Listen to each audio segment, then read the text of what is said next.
Olá, pessoal. Seja muito bem-vindo ao canal. Eu sou o Thiago Souza. E aqui a conversa é sobre carro de verdade, sem complicação e com conteúdo que você realmente pode usar no dia a dia.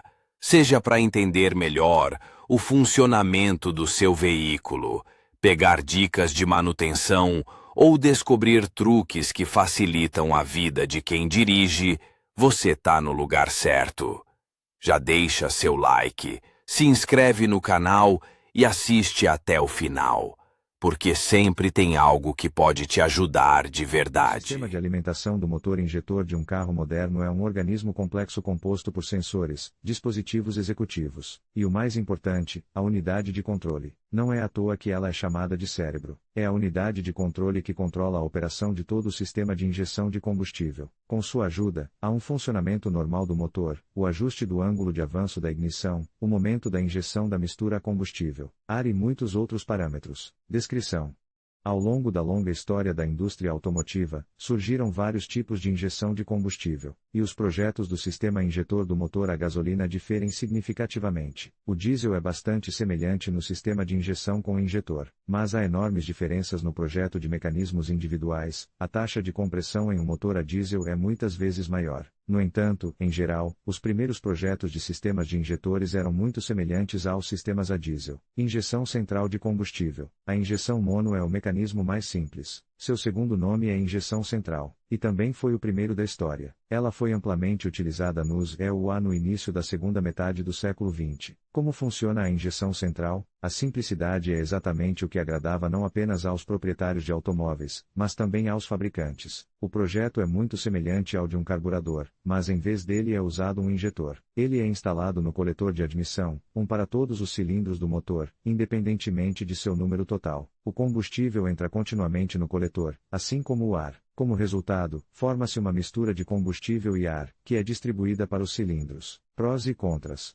As vantagens do sistema de injeção central são simplicidade e baixo custo de construção. Basta ajustar um injetor para alterar os modos de operação. Não são feitas alterações significativas no sistema de fornecimento de energia ao mudar de carburador para injetor, monoinjeção. As desvantagens incluem o fato de que não é possível obter um alto desempenho ambiental. É por isso que atualmente os carros com monoinjeção não podem ser vendidos e usados nos países desenvolvidos da América, Europa e Ásia, a menos que nos países do terceiro mundo eles circulem livremente nas estradas. E o maior inconveniente é que, em caso de falha do injetor, o motor para e é impossível dar a partida. Injeção distribuída da mistura de combustível. Nesses sistemas, o número de injetores é igual ao número de cilindros. Todos os injetores estão localizados no coletor de admissão e a mistura de combustível e ar é fornecida por uma rampa de combustível comum. É nesse ponto que a gasolina e o ar são misturados. Modos de operação dos injetores. Injeção em fases. Os sistemas mais modernos funcionam exatamente com seu uso. O número de injetores e cilindros é o mesmo, a abertura e o fechamento das eletroválvulas ocorrem dependendo do ciclo em que o motor está funcionando. Considera-se que o melhor modo de operação do motor é aquele em que a abertura do injetor ocorre imediatamente antes do início do curso de admissão. O motor funciona de forma constante e obtém-se uma alta economia de gasolina. As vantagens desse sistema de combustível são óbvias. Injeção simultânea da mistura de combustível e ar. Os injetores não dependem do curso. Todos eles abrem ao mesmo tempo, embora estejam nos coletores de admissão de seus cilindros. Trata-se de uma monoinjeção um tanto modernizada, pois, apesar de haver vários injetores, eles são controlados como se houvesse apenas um.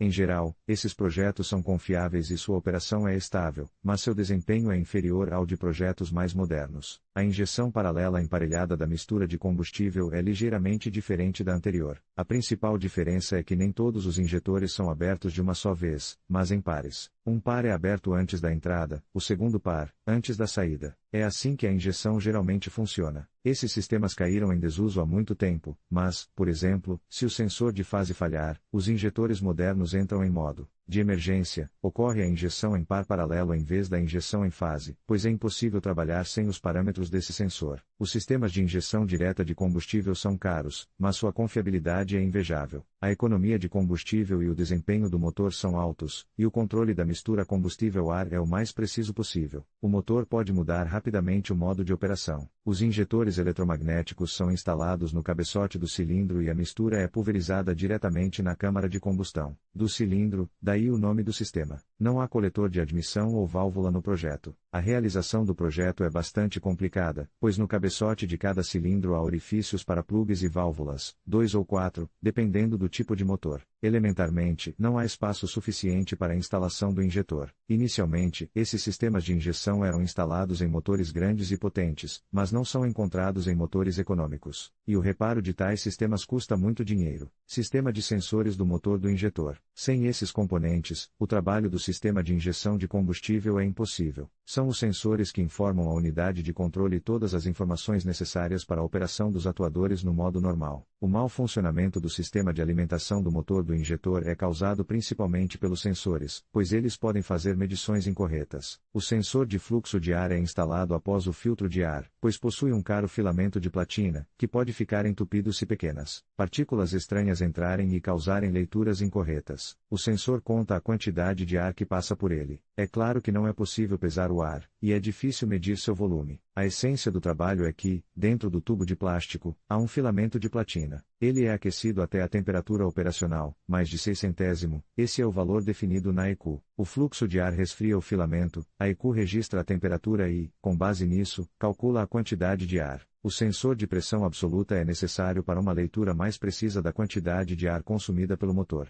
Ele consiste em 2 câmaras, uma das quais é hermeticamente fechada e tem vácuo em seu interior. A segunda câmara é conectada ao coletor de admissão. Nessa última, há vácuo na entrada. Entre as câmaras há um diafragma com um elemento piezoelétrico, que produz uma pequena tensão durante as mudanças de pressão. Esse valor de tensão é enviado para a entrada da unidade de controle. O sensor de posição do virabrequim está localizado próximo à polia do alternador. Se você olhar com atenção, verá que há dentes na polia e que eles estão igualmente espaçados. O número total de dentes é 60 e os eixos dos dentes vizinhos estão separados por sexto. Mas se você olhar com mais atenção, verá que faltam 2 dentes. Essa lacuna é necessária para que o sensor registre a posição do virabrequim com a maior precisão possível. O sensor produz uma tensão, que é maior quanto maior for a velocidade. O sensor de fase, eixo de comando de válvulas, funciona com o efeito Hall. O projeto tem um disco com um segmento cortado e uma bobina. Quando o disco gira, é produzida uma tensão, mas no momento em que a fenda está sobre o elemento sensor, a tensão cai para 0. Nesse ponto, o primeiro cilindro está no TDC no curso de compressão. Graças ao sensor de fase, a faísca é aplicada com precisão à vela de ignição e o injetor abre a tempo. O sensor de detonação está localizado no bloco do motor entre o segundo e o terceiro cilindros, exatamente no meio. Ele funciona com o efeito piezoelétrico. Na presença de vibração, é gerada uma tensão. Quanto mais forte for a vibração, maior será o nível do sinal. A unidade de controle usa o sensor para alterar o ângulo de avanço da ignição. O sensor do acelerador é um resistor variável ao qual é aplicada uma tensão de 5V. Dependendo da posição em que o afogador estiver, a tensão diminui. Às vezes, ocorrem falhas, a leitura do sensor salta na posição inicial, a camada resistiva é apagada, o reparo é impossível e é mais eficaz instalar uma nova. Sensor de temperatura do líquido de arrefecimento. A qualidade da ignição da mistura combustível-ar depende dele. Com sua ajuda, ocorre não apenas a correção do ângulo de avanço da ignição, mas também a inclusão do ventilador elétrico. A sonda lambda está localizada no sistema de escapamento. Nos sistemas modernos, que atendem aos mais recentes padrões ambientais, é possível encontrar 2 sensores de oxigênio. A sonda lambda monitora a quantidade de oxigênio nos gases de escape. Ela tem uma parte externa e uma parte interna. Devido à pulverização de metal precioso, é possível estimar a quantidade de oxigênio nos gases de escape. A parte externa do sensor respira ar limpo. As leituras são transmitidas para a unidade de controle e comparadas. As medições efetivas só são possíveis quando são atingidas altas temperaturas, acima de quadringentésimo, portanto, geralmente é instalado um aquecedor, para que não haja interrupções mesmo no momento da partida do motor. Atuadores de sistemas de injeção. Pelo nome, você pode ver que esses dispositivos fazem o que a unidade de controle diz para eles fazerem. Todos os sinais dos sensores são analisados, comparados com o mapa de combustível, um grande esquema de operação sob determinadas condições, e, em seguida, um comando é dado ao atuador. Os seguintes atuadores fazem parte do sistema do injetor. Uma bomba de gasolina elétrica é instalada no tanque. Ela bombeia gasolina para a rampa a uma pressão de cerca de 3,5 megapascals. Essa é a pressão que o sistema de combustível deve ter, na qual a atomização da mistura será da mais alta qualidade. À medida que a rotação do virabrequim aumenta, o consumo de gasolina aumenta, portanto, é necessário bombear mais gasolina para a rampa para manter a pressão nesse nível. Um filtro é instalado na parte inferior das bombas, que deve ser trocado pelo menos uma vez a cada 30.000 km de quilometragem. Os injetores eletromagnéticos são instalados na rampa e são projetados para fornecer a mistura de combustível e ar para as câmaras de combustão.